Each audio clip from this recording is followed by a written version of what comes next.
سوال یہ نہیں کہ وہ عورت زندہ کیسے بچ گئی، سوال یہ ہے کہ وہ مر کیوں نہ گئی؟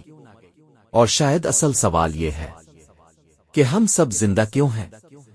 کیونکہ ہم مرنے کے لیے کافی بے حس ہو چکے ہیں۔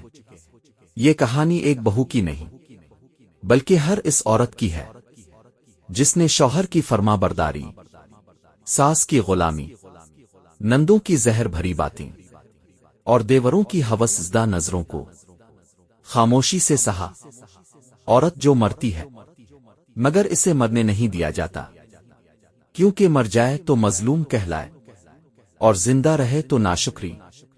یہ وہی عورت ہے جو روز جیتی ہے، روز مرتی ہے، اور صبح پراٹھے بیلنے کے لیے پھر جی اٹھی کہلاتی ہے۔ کہا جاتا ہے عورت کو شوہر کا گھر ملتا ہے، مگر بتایا نہیں جاتا کہ دیور کی نظروں، نند کے تانوں اور ساس کی جلتی آنکھوں کا استقبال کر رہا ہے۔ یہ جوائنٹ فیملی سسٹم نہیں، ایک اجتماعی منافقت ہے جہاں مرد کا غصہ حق، عورت کا آنسو ڈرامہ اور اس کی خاموشی صبر کہلاتی ہے۔ ایک بہو جسے بلڈ کینسر ہو گیا، کیوں؟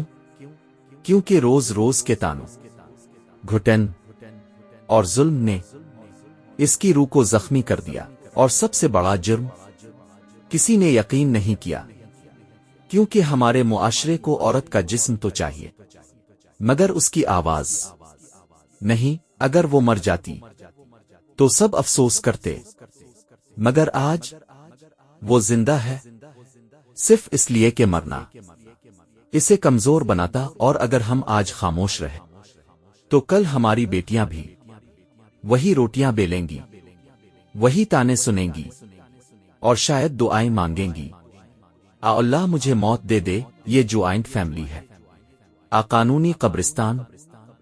فیصلہ اب کا ہے۔ اگر آج بھی ہم خاموش رہے تو کل کی نسل ہم سے سوال کرے گی کہ ہم نے سچ بولنے سے کیوں ڈر محسوس کیا۔ آواز بنے صرف عورت کی نہیں، انسانیت کی۔ ویڈیو پسند آئے تو لائک کریں، شیئر کریں اور سبسکرائب کرنا نہ بھولیں، کیونکہ سچ کی آواز صرف تب الفا بیرے گی جب ہم سب مل کر بولیں گے۔